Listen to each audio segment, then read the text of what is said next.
mon espace géographique, et de proche en proche, c'est l'univers tout entier qui me traverse et auquel je rends. Cette conversation-là, elle a lieu avec l'univers tout entier, rien de moins. Donc, il est facile d'échapper, Pierre, à la science-fiction, parce que notre sujet, en tant que créateur, c'est l'univers. C'est peut-être un petit peu large, mais l'univers, c'est tout, c'est vous. Vous êtes là. Je parlais de l'obsession des références dans la science-fiction, ouais. que je trouve souvent chez certains auteurs en disant par rapport à tel texte qui a été écrit avant, est-ce que je suis dans la référence, est-ce que je suis créateur de quelque chose de nouveau ou pas? Eh ben, on s'en fout. Je sens que je vais dire Bernard Werber. Je vais dire Bernard Werber, qui justement essaye... Sois gentil, Gérard. Non, je viens de lire son dernier roman, et franchement, pour les gens qui ont peur de la science-fiction, ce n'est justement pas quelqu'un qui travaille dans la référence, la référence, la référence. Il est pédagogique, il est plein d'humour, il est charmant, ça se lit très aisément, et il parle à l'universel. Qu'est-ce qu'on demande de plus, sapristi? Non, mais on va pas faire un... Non, ok, je retire ma parenthèse sur Bernard Werber. Non, tu peux la maintenir, c'est pas le problème. Non, mais je crois qu'il n'y a pas de contradiction entre le point de vue de Pierre Bordage et ceux qui ont été défendus auparavant. Je voudrais citer vraiment un exemple d'un auteur qui ignorait tout de la science-fiction et qui a tout dû aux lecteurs de science-fiction, et qui est un homme important, c'est Olaf Stapledon. Olaf Stapledon, qui était un enseignant de philosophie, écrit Rien qu'un surhomme sur le thème des mutants, et puis surtout son gigantesque Les derniers et les premiers, sur le thème de l'histoire de l'humanité sur des milliards d'années, enfin je ne sais plus combien d'espèces humaines successives, enfin au moins une vingtaine. Et puis d'autres livres du même avec Sirius, qui est l'histoire d'un chien qui a été très fortement amélioré, qui parle, qui tombe d'ailleurs hélas amoureux de sa maîtresse, enfin, etc. Or, il est possible que Stapledon ait un peu lu Wells, mais on n'en est même pas certain. Enfin, en tout cas, il ne connaissait rien à cet univers, et il a été complètement sorti de l'oubli où il s'est tombé par les lecteurs de science-fiction qui l'ont reconnu comme un de leurs auteurs phares, enfin, leurs auteurs très importants. Alors, il y a là une collectivité, ça ne veut absolument pas dire, il y a une généalogie des thèmes, ça ne veut absolument pas dire que l'individu, l'auteur particulier, s'y perd. Ça veut dire que c'est à partir de là qu'il développe sa subjectivité. Alors, je ne veux pas m'étaler ici sur le thème de subjectivité collective, mais je renverrai à mon excellent ouvrage Trams et Moiré, qui a été publié par les éditions du Somnium, que je vous recommande tous de lire. Il est sans doute possible, il a été possible, il sera possible d'écrire des textes de science-fiction sans en avoir lu un seul, j'en conviens. Mais reste que c'est quand même un peu risqué. Reste que, pourquoi se priver aussi? C'est comme quelqu'un qui dirait, mais on peut sortir de la science-fiction, qui dirait, je ne vais pas risquer de lire d'autres romans au cas où je serais influencé par les romans, et qui déciderait d'écrire son roman original. Il y aurait de fortes chances qu'on trouve que cette personne-là a plus imité les autres que s'il avait véritablement lu ses contemporains et les œuvres du passé. Je pense. Et puis on peut, cette fois-ci je n'aimerais pas d'auteurs, mais il y a on a probablement tous lu des œuvres d'auteurs qui n'étaient pas du milieu, qui n'avaient pas lu de science-fiction, qui refusaient le mot science-fiction, etc., et qui auraient gagné à en avoir lu, ou qui auraient gagné à avoir un éditeur qui en avait lu, qui savait de quoi il parlait. Il y aurait eu matière à amélioration, ça aurait pu donner de bien meilleures œuvres. Donc, pourquoi se priver de sources? D'autre part, il ne faut pas non plus obséder sur les sources. C'est une question d'équilibre, quant à moi. Oui, ça marche pas. Merci. Je suis tout à fait d'accord avec ce que tu viens de dire. Et contrairement à Pierre, là aussi c'est mon avis personnel et la façon dont je fonctionne, mais il me semble que je n'écris pas que de la science-fiction, mais quand j'écris de la science-fiction, je suis conscient que j'écris de la science-fiction, et j'ai à m'apporter des outils, justement, qui proviennent d'une boîte à outils qui est collective et de pas mal d'années d'histoire, que j'utilise en ayant conscience qu'ils appartiennent à cette histoire et que ce sont des outils à utiliser. Quand j'écris, je sais pas, de la fantasy, évidemment, j'ai d'autres outils à ma disposition, et Alors je sais pas si Pierre fait abstraction de tout ça ou quoi, mais il me semble que c'est en cela que ce sont des genres collectifs, quoi. C'est parce qu'on a des outils dans lesquels chacun peut aller puiser. On entretient aussi une conversation avec la science, avec l'évolution de la connaissance. Hein. Mais j'étais en train de me dire, la collectivité dont on parle, c'est aussi une collectivité de tournure. On disait la science-fiction est une tournure d'esprit. Tu disais des gens qui n'ont pas lu, mais Voltaire n'avait pas lu de science-fiction, mais il a écrit Micromégas. Il y a une tournure d'esprit, il y a une filiation de la science-fiction du côté de la fable philosophique, etc., qui permet d'écrire la science-fiction sans avoir lu de la science-fiction. Sur Voltaire, le cas de Micromégas, c'est très intéressant parce qu'il ne faut pas oublier que le Voltaire en Angleterre avait énormément fréquenté le milieu scientifique de son temps. Et on a complètement gommé, en particulier les philosophes et littéraires, je n'en veux énormément, pas ceux qui sont présents dans cette salle énormément, ou sous le prétexte d'appeler ça un conte philosophique, ont complètement gommé la dimension révolutionnaire dans la narration du Micromégas de Voltaire, parce qu'il y introduit des concepts qui sont tout neufs, enfin relativement tout neufs, newtoniens, dans la littérature. Et il faudra attendre très longtemps pour que ça revienne. Et puis il avait une amie, dont le nom m'échappe, mais sûrement quelqu'un le connaît ici, qui a un tout petit peu traduit Newton et qui était une bonne mathématicienne. Alors, pour répondre à Werber, parce que j'y tiens beaucoup, je m'inscris en faux contre le Werber bashing. Je trouve ça très facile sur les forums. Sur les forums, il y a une grande partie de l'énergie des participants au forum sont de casser du sucre sur le dos de Werber, ce que je trouve complètement crétin, moi. Parce que Werber, quoi qu'on en dise, il y a des lecteurs qui viennent me voir en me disant « j'ai commencé par la science-fiction en me disant Bernard Werber ». Donc maintenant, je vous découvre. Et je découvre d'autres auteurs. Et si à travers moi, ces gens-là, parce que je ne suis pas du tout un artisan, je ne fais pas d'art science, je ne fais pas une science-fiction très compliquée, découvrent Egan ou d'autres à travers moi, je suis super content. Donc il ne faut pas négliger l'apport de Werber au genre de l'imaginaire, parce qu'il y a plein de gamins de 13-14 ans qui découvrent ça grâce à lui. Et rien que pour ça, ben, je lui rends hommage, quoi, parce qu'après on peut trouver c'est dérisoire ce qu'il fait, peu importe, je pense qu'il est sincère, et que c'est ça le principal, et que sa sincérité fait qu'il a des lecteurs. Et ces lecteurs, après, viennent aussi dans d'autres bouquins, viennent dans les bouquins de Xavier, de Laurent, de Sylvie, etc., de tout le monde.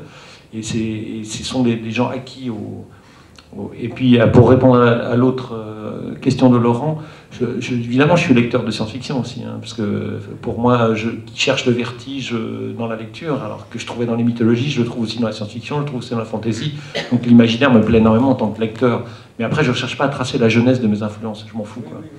Après, il y a plein de choses qui me traversent et tout ça, et je m'en sers. Tu parles d'outils, je ne sais pas si c'est des outils, mais voilà, j'ai aussi un imaginaire qui a été construit par ces lectures imaginaires, et donc forcément, j'ai subi une forme d'influence que je ne maîtrise pas toujours, enfin, dont je ne sais pas toujours retracer la genèse, mais évidemment,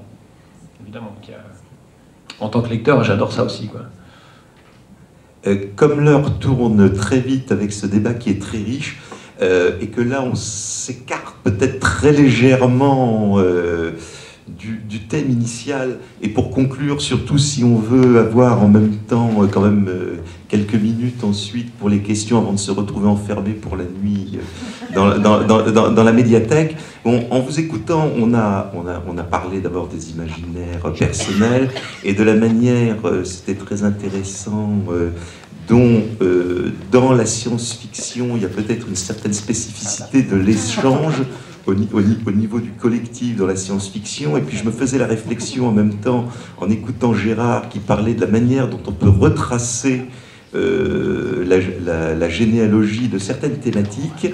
Donc pour élargir un petit peu, est-ce qu'on peut pas se dire, je pense qu'il faudrait se poser la question de savoir si, à travers vos imaginaires personnels d'auteurs, vous ne vous faites pas en même temps le reflet de l'imaginaire collectif là au niveau de la société en général, et avec ces évolutions. Par exemple, on constate que par moments, je pense surtout aux peurs qui agitent la société, on s'aperçoit qu'à un moment, on parlait beaucoup, en science-fiction, on parle beaucoup de la bombe atomique, de la guerre atomique et des questions qui peuvent suivre. Il y a eu la pollution aussi.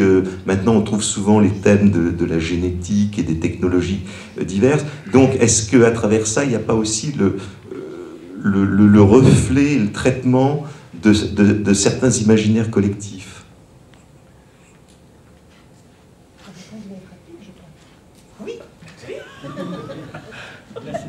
Oui, tout à fait. Mais bon, c'est ce que j'ai essayé de faire dans des travaux de sociologie littéraire, soit en partant de thèmes relativement précis comme ceux que tu indiques, soit de situations critiques beaucoup plus vastes. Mais oui, oui, bien sûr. La réponse est oui. Très bien. Ben alors, puisque tout le monde est d'accord et que ça va très vite, Sylvie, le mot de la fin. Ben oui, je vais en remettre. Question. Non, j'ai juste allé vers l'aspect pratico-pratique aussi. Il y a tellement des raccourcis commodes également là, dans tout ça. Oui, bon, on peut parler d'imaginaire collectif, mais il y a aussi, bon, si quelqu'un a inventé la notion, quelqu'un a imaginé, et on sait aussi qu'on n'aura pas à l'expliquer, on sait qu'on n'aura pas à penser à des façons de le mettre en contexte. Pourquoi pas utiliser le mot en cible? Bon, c'est un exemple, mais il y en a tout plein. C'est facile, on sait que les lecteurs de science-fiction vont avoir cette culture-là. Oui, bon, faut toujours un petit peu faire le petit travail, faut pas être complètement paresseux puis essayer de le mettre en contexte un peu. Mais ce sont des raccourcis aussi assez commodes. Vous avez quelque chose à... Alors, je crois qu'on va passer aux questions parce que je vois qu'il est déjà 7h moins le quart. Donc, y a-t-il des... Je pense qu'il doit y avoir aussi beaucoup de questions dans la salle maintenant. Ou alors tout le monde est anéanti et attend l'apéritif pour le dîner. Dites pas que vous n'avez pas de questions face... Oh non, libérons-nous mutuellement. Voilà. L'esprit collectif. Oui, l'esprit collectif, là. Non, l'esprit collectif est un peu hébété, je pense. On va être obligé de faire tourner la table. Non, vraiment rien. Ou alors c'est que vous avez faim et soif. Nous avons Et couvert vous êtes la pressé. question, nous sommes une table ronde géniale. Voilà. Ah ben ça, on en a, je crois qu'aucun d'entre nous n'en a douté un seul instant. Vraiment pas de... Vraiment... quand même. Il y en a un qui se dévoue. Quand même, c'est bien.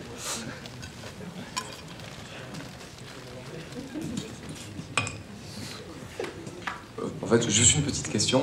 Qu'est-ce qu'il y a dans l'expérience peut-être de chacun d'entre vous comme texte de littérature non science-fictionnelle qui aurait eu une influence directe ou importante dans l'écriture d'un de vos textes de science-fiction? Des tas. Hein. J'ai lu énormément de choses en dehors de la science-fiction des tas. J'ai par exemple écrit il y a fort longtemps une nouvelle qui s'appelle Le Cavalier au centipède. Et ma source d'inspiration, c'était un très beau roman d'Herbert Penvaren, dont le titre m'échappe là d'ailleurs. C'était un grand écrivain du Sud-américain, alors c'est un tout petit peu oublié. Enfin, je ne sais plus comment s'appelait son roman, mais enfin, bon, des tas. Les traductions que j'ai faites en m'immergeant dans cet univers-là, dans cette façon-là de raconter, j'ai eu le sentiment après d'avoir écrit différemment. C'est une auteure qui racontait pas du tout la même façon que dont moi je racontais, puis ça, oui, je suis sûre que ça a eu un effet. Mes exégètes en témoigneront, mais enfin, j'ai l'impression que ça a eu un effet. J'ai un peu la même réponse. Il y a deux cas où, effectivement, la traduction m'a appris à utiliser un certain type de technique narrative que je n'utilisais pas auparavant, qui était le point de vue multiple.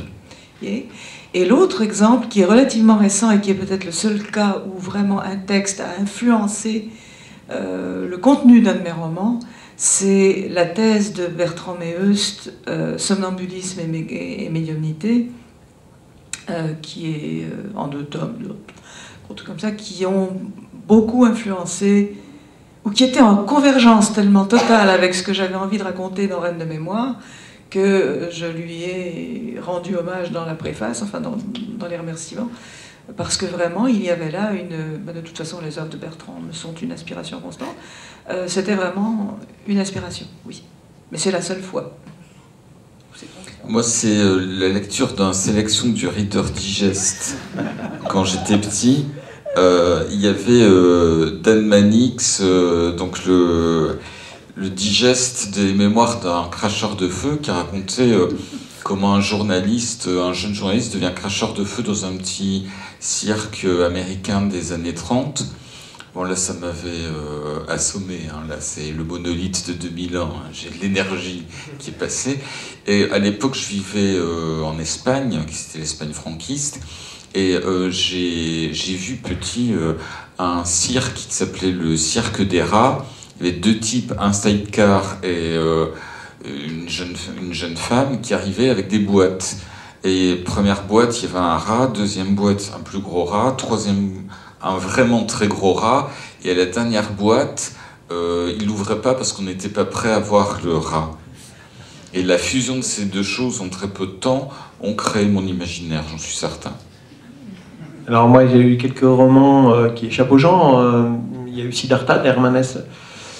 Beaucoup de romans d'Hermann Hesse d'ailleurs, dont Les Jeux des perles de verre, mais qui se rapprochent du coup du genre. Siddhartha pour son côté initiatique. Enfin, je trouve que c'est un modèle de roman initiatique pour moi. Et puis, on en a parlé ce midi, mais évidemment Le Sabre et la Pierre de Ishikawa, qui est pour moi un modèle de roman épopée, enfin d'épopée héroïque, qui est la vie de Miyamoto Musashi, un sabreur du Japon qui a créé le traité des 5 roues. Et puis, qu'est-ce qu'il y a eu encore? Le Parfum de Susskind, dont je parlais aussi, pour moi aussi un modèle vraiment de récit basé sur un sens d'une force incroyable. Et j'aime beaucoup, par exemple, La puissance narrative de Tom Wolfe, auteur américain contemporain. Laurent? Pareil, j'ai lu beaucoup de bouquins de littérature générale, évidemment. En fait, je me suis rendu compte d'un truc il n'y a pas très longtemps, c'est que chaque fois que j'écrivais à la première personne, et ça m'arrive souvent, je plagie, je pense, sans le vouloir, et de façon très mauvaise à Henry Miller. Et ouais, en relisant Henry Miller, je me suis dit, mais ouais, voilà. Et donc, c'est un peu pathétique d'avouer ça, mais voilà. Même quand c'est un ado de 14 ans, je sais pas. Très bien, bah, une autre question? Je voudrais savoir s'il y a des scientifiques qui ont osé venir vers vous en disant qu'en lisant vos œuvres, ça leur a donné la vocation. Alors, oui, là je peux répondre. Ils n'ont jamais, pour une fois, jamais aucun n'est venu vers moi, ils n'osaient pas. Mais j'ai rencontré beaucoup de scientifiques, et je pense à Jean Audouze, qui était le conseiller scientifique de Mitterrand, et un astrophysicien, Jean-Pierre Luminet, enfin il y a des tas de scientifiques que j'ai rencontrés et qui m'ont dit avoir lu beaucoup de science-fiction. Évidemment, ils le confessaient à voix basse, enfin, dans un lieu écarté, dans un coin écarté. Non, mais oui, aujourd'hui en particulier. Dans les années 50-60, c'était pas du tout comme ça. Quand on passait à la télévision avec un scientifique, vous regardez très haut. Aujourd'hui, 9 fois sur 10, on tombe sur quelqu'un qui a lu, qui a plus tellement, pas nécessairement le temps, mais qui a lu, et souvent lu beaucoup de science-fiction. Et à qui ça a pu donner la vocation d'être scientifique. Très bien, ben, je crois qu'il ne nous reste qu'à remercier nos intervenants.